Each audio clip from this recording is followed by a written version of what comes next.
Hello and welcome everyone to this Tricentis expert session. Thank you for joining us live and a warm welcome to those watching the on-demand version as well. The Tricentis expert webinar series features insights from our subject matter experts across various Tricentis solutions. Today we are excited to dive into Tricentis Context Protocol or MCP. Please note that this session will be recorded and made available on the live events page at the Tricentis Academy portal. We will share the direct link at the end of the session. Please feel free to post your questions anytime in the Q&A chat box. Now, I'm honored to introduce today's speakers, Abigail Kurtzman, Product Marketing Manager at Tricentis, and Donald or Donny Jarrett, Senior Solutions Architect at Tricentis. Thank you guys for joining us today and leading the session. Over to you both. Great. Thank you, Sanish. We really appreciate your time in organizing this, and we just thank everyone that is joining us today, whether it is on demand or live. Like Sanish said, today we're going to talk about using Model Context Protocol, or MCP, in Tricentis qTest, and I'll go ahead and get us started here. So basically, how I'm going to start us out is to kind of discuss how test management is falling behind the pace of modern development. So thinking a little bit about where test management sits in your tool chain today, in your practice today, and understanding how you might be running into some issues as you continue to modernize your programs. So for example, your requirements testing and tools are constantly changing as we modernize.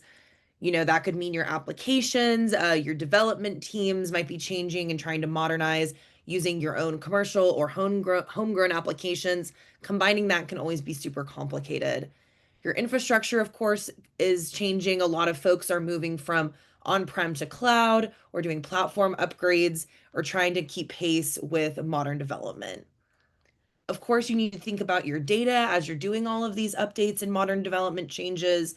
You might be having complex data journeys with changing demands on your models and where that data is coming from. And then, of course, you want to be thinking about process as well, because the larger business question might come into play as you are doing all of these changes of making sure that you are optimizing your business as much as possible.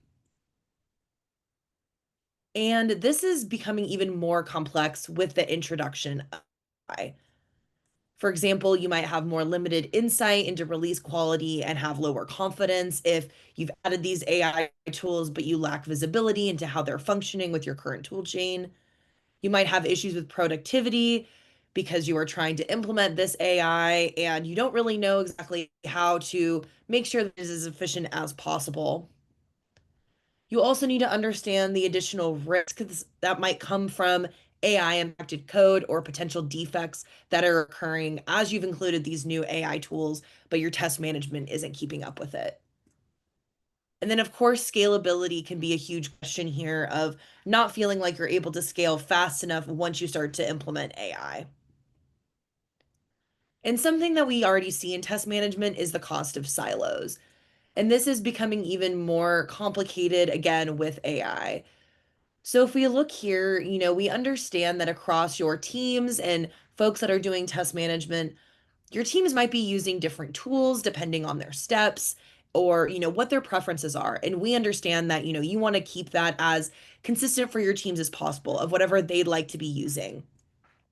And of course, again, like we keep saying, with this introduction of AI, that is accelerating your delivery process because AI driven development moves faster, but fragmented quality practices can't keep pace. So, as your team is using all of these different tools for all of their different steps, how do you understand that you are release ready, that your test coverage is consistent, that you understand your risk level, and of course, that you understand the overall quality that you are pushing out here?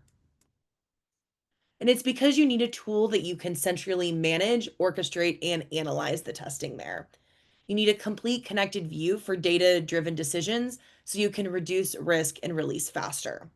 So for example, with Tricentis qTest, it's a standardized test management tool to plan, track, and share test cases for automated, manual, and exploratory testing across your enterprise.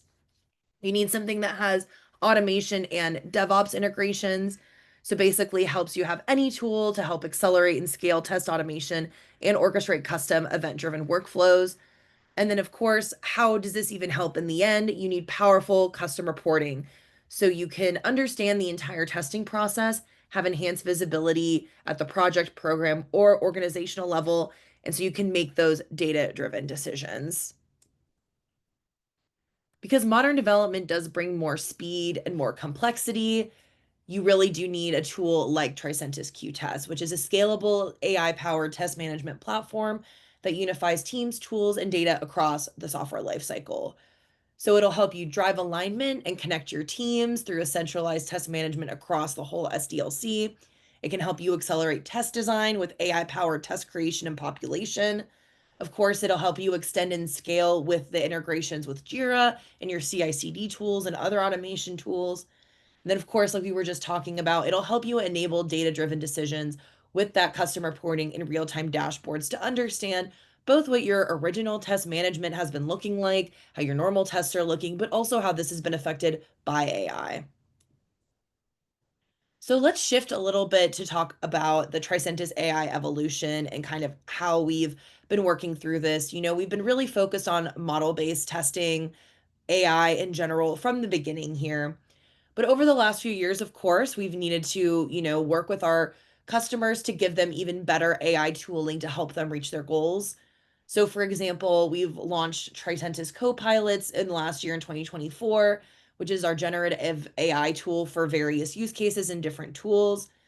But right now, we're moving into our agentic story here, basically giving you the opportunity to have these, different agents talk to each other.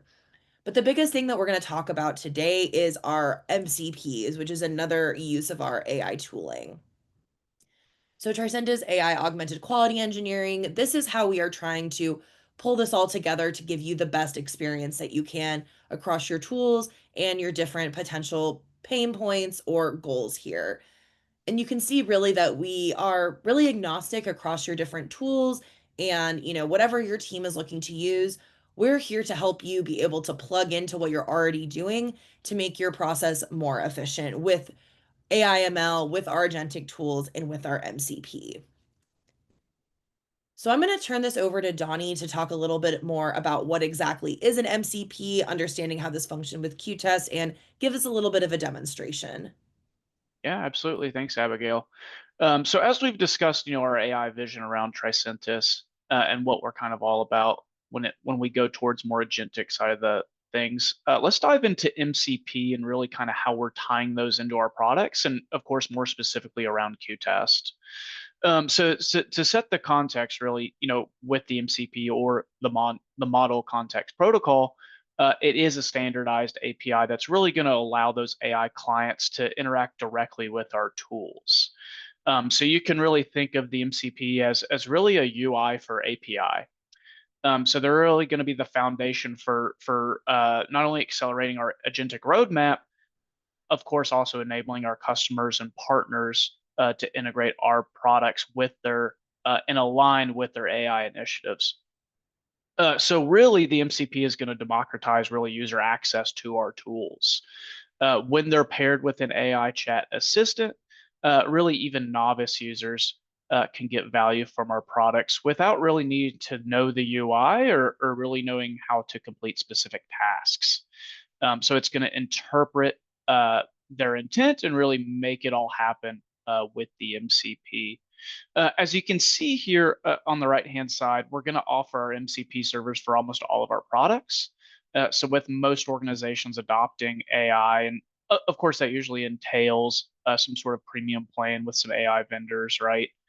You can then utilize these models with Cursor, which is our MCP client of choice here at Tricentis.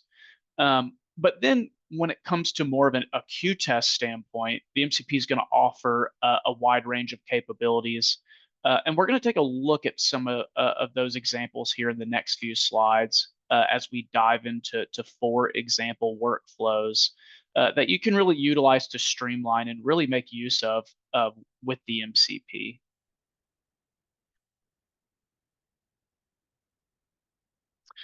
So the first flow here is going to be around test case creation.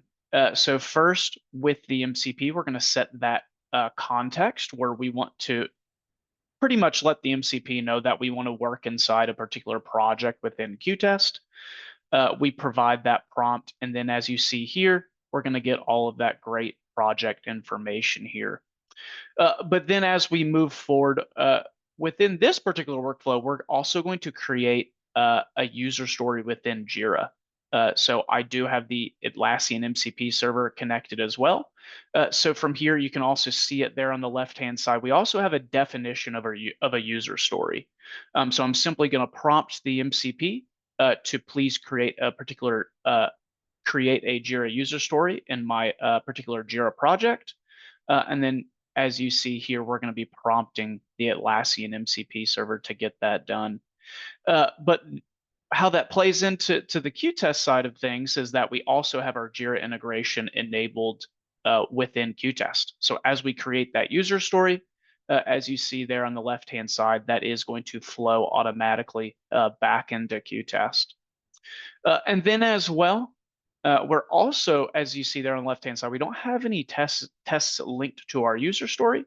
So with that, we're going to prompt the MCP to please provide and link our tests. And then in this particular example, we're going to ask it to give us to get us to at least a 90% coverage standpoint with our tests. And with that, of course, with the prompt, we do want to make sure that we're going to be as specific as possible, right, when it comes to really setting the context there. So with that, it's going to, of course, evaluate our requirement that came in from Jira. And with that, it's going to start the creation process for us. Do note is that you can also use an allow list for this, but for the sake and purposes of the presentation, the MCP is going to need to create those API calls, and then we're going to have to let the MCP know that it can go ahead and process and run that request. In more of a real world scenario, I would say you probably want to dive into the test steps that the MCP is going to create for you, and just make sure that those test steps make sense given your testing scenario here. So with this particular example, we are going to create, I believe it's 6 test cases here. The last one being an edge cases scenario to make sure we get to that 90% coverage standpoint. But then at the end, of course, once we generate all of these tests, as we have indicated to the MCP to link those tests, we're also going to have to build that linkage API request here as well, which we'll see here in just a second. But then as you can tell as well, right, if you've never interacted with the MCP, it's also going to build out a to-do list. So it kind of lets you know where it's at and where it needs to go to finish the process here.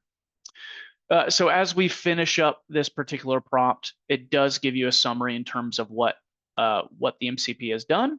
And then in certain prompts, it'll also tell you, where to go next. And then here on the left-hand side, we're just going to refresh that requirement quickly just to see those linked test cases were created, and we can proceed with our testing. So the next slide is going to be our second flow.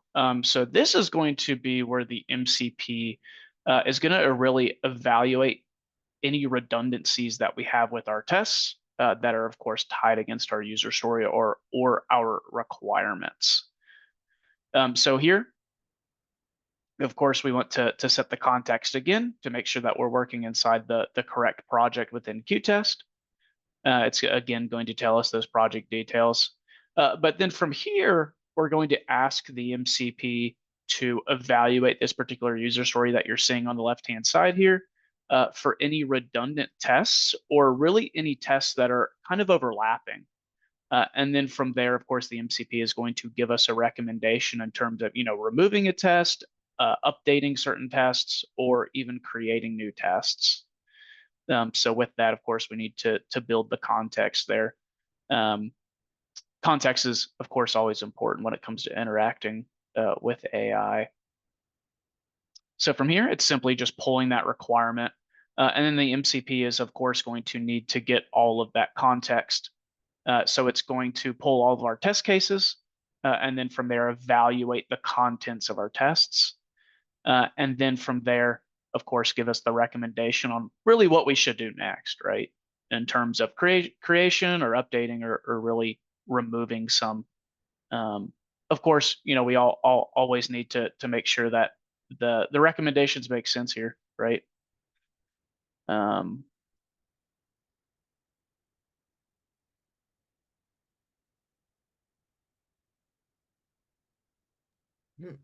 I think the video is frozen. Sorry, y'all.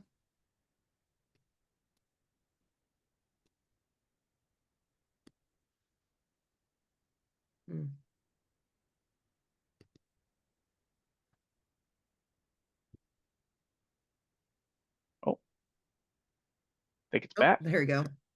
Awesome. So with this, Dramatic right, effect. yeah, right.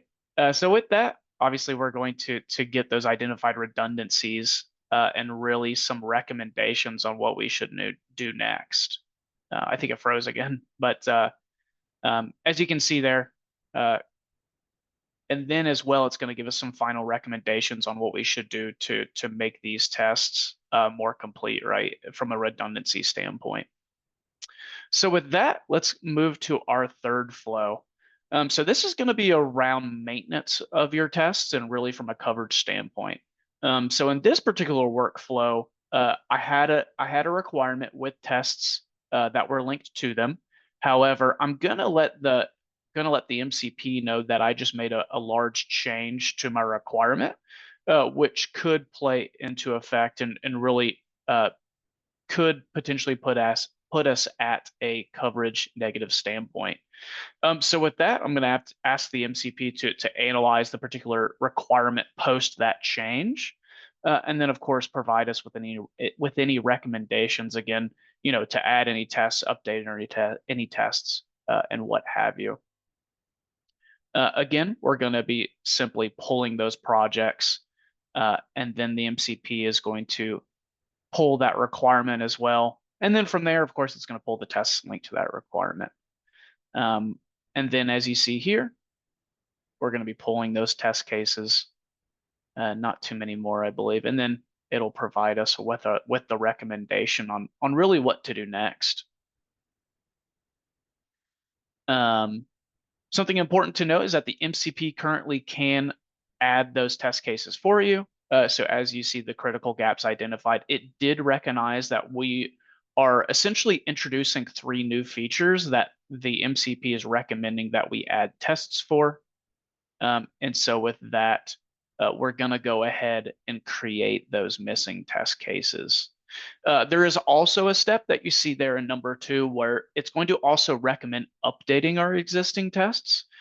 We don't proceed with that within this current workflow. However, that is, of course, completely possible with the MCP.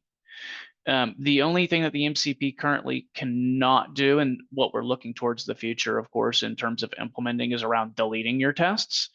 Currently, the MCP will, of course, recommend the deletion of some tests if they're completely not needed, and that will have to be done either manually or through native API at this point in time.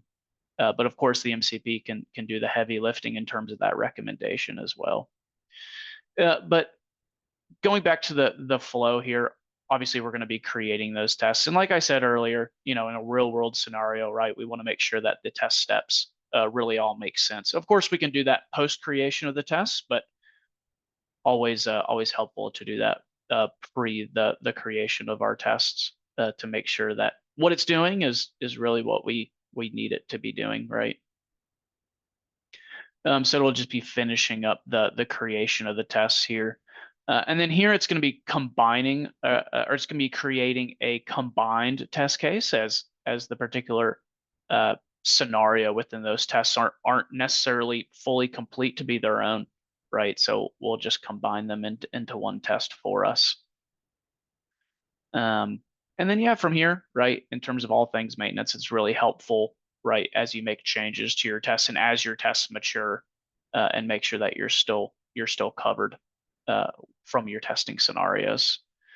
But as you see here, we did create those missing test cases, and then it's going to give us a testing summary, give us some key coverage areas that we're addressing. And that's also going to provide us with some next steps that we can do, right? So the MCP is not only going to tell us from like a repository standpoint what we need to be doing, but it can also be a testing assistant overall. So, but let's proceed to the last MCP flow that we have here. And this is going to be around execution analysis. So in short, what we can have the MCP do is flow through particular test cases, or in this case, we're going to have the MCP flow through a requirement for any executions that are tied against it.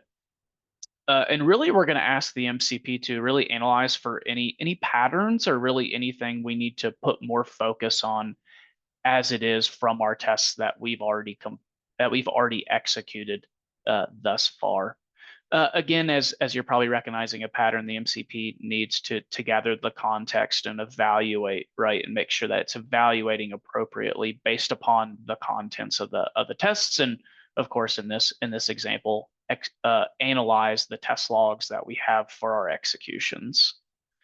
And then from here, in this particular example, I believe it does find two requirements. So it'll analyze both of those requirements and really tell us a summary and the execution results of those, and those will start populating as you see now. But as you see there, we have some 10 executions with 100% failure rate. Obviously, it's not great.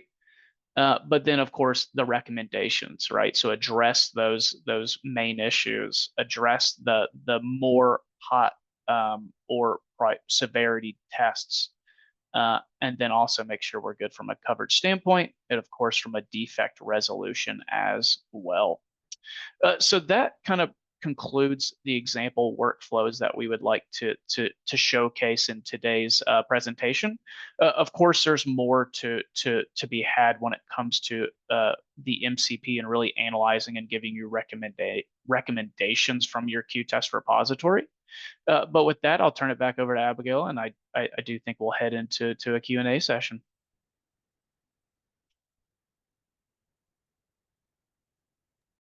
Awesome. Thank you, Johnny. And thank you everyone here. So we've got two questions here. First is how to use it for reporting from qTest. So I believe they're asking in terms of the MCP from qTest. Are those connected to the reports, or how do you kind of see the follow-up of that? Yeah. So currently the reporting around qTest is still going to be mainly within Insights. Obviously, that's our main reporting hub within the platform. As it is now, you could and of course, this is probably something I would need to try out. But I believe the MCP could also provide you reporting in terms of what you're pulling within the MCP. So if you're thinking about execution analysis, right, and you want to chart failures against a requirement, right? But today, the reporting aspect, at least within qTest, is going to be separate from the MCP. Great, thank you, Don. This next one is this licensed, or is this feature included in qTest or any specific version of qTest? Yeah, good question. So the MCP comes standard with your license of qTest, and the MCP is only able to be used if you're using qTest SaaS. Currently, we do not offer the AI functionality within the on-premises deployment of qTest. And then the last one we have right now is this MCP server or API available to use outside of qTest? So if we build our own AI application, could we hit this MCP? So you could have the MCP server really interact with any other platform that also has a server capable for it. So like I said, with that one workflow that we had, Atlassian does have an MCP server. So we were also able to connect up to that. But in general, you really need two main things. You need the MCP client, like Cursor or Claude or what have you. But then you also need ties back to a premium account. I believe Cursor also does have a free version, if you will. But then the platform that you're interacting with also needs to have MCP capabilities. And I said 2 requirements, but those are the 3 main requirements that you'll need when it comes to interacting with a tool with the MCP. Awesome, thank you. And then 2 more here. Would the MCP be also capable of triggering executions in qTest launch? So currently it does not. However, I know that's something that our team is looking towards the future. For instance, I do know that if you're using any sort of CI/CD pipeline, think of like GitHub Actions or Azure DevOps. Those tools also have MCP servers. So what you could do, right, is kick off your pipeline from that particular tool's MCP command, and then of course be able to evaluate those executions from the qTest MCP. As of course, if you have that integration with that pipeline, then of course those executions are going to flow into qTest. Yeah, great. And this is kind of similar to this next question here. Will you be working on the on-prem solution for MCP? Like Donnie said, there are quite a few updates that will be having come through for our MCPs. And what our plan is to include some quality agents as well in early 2026. So that will also either assist with your on-prem or be more advanced for. And do the requirements need to be very detailed in order for MCP to work? So the answer to that is no. They technically don't need to be very detailed. However, when you're interacting with any AI whatsoever, you do need to be as detailed as possible. Of course, the MCP, as you probably saw with that Jira user story, you can add context from a text file. So if y'all are testing some super proprietary applications with a lot of heavy customizations, you can have the MCP have that context file really in its back pocket. So of course you don't have to drum out 20 bullet points within your acceptance criteria or really any background information. The MCP can just of course reference that when it comes to generating your tests or really requirements, right? If you are using that Jira MCP server. So in general, I would say no, they don't have to be very detailed. But if, like I said, if you are working and testing an application that is very detailed, then having that context file is the way to go. Yeah, great. And we had a question here. Can we share documentation for how to configure or access MCP on qTest Cloud? And yeah, we can definitely get that sent out to everyone after the call. I'll happily work with Sanish to make sure y'all are all able to get that. And then kind of similar question to earlier, is there any version of qTest from which we can use this feature? So assuming they're just currently updated and of course using SaaS version, I'm assuming that's fine, Donnie? Yes, yeah, absolutely. So of course we update our SaaS every so often, but yes, as of right now, if you are a SaaS customer using qTest, you are able to use the MCP at this point in time. Great. Thank you for the participation, y'all. Those were some great questions. Do we have any more for us today?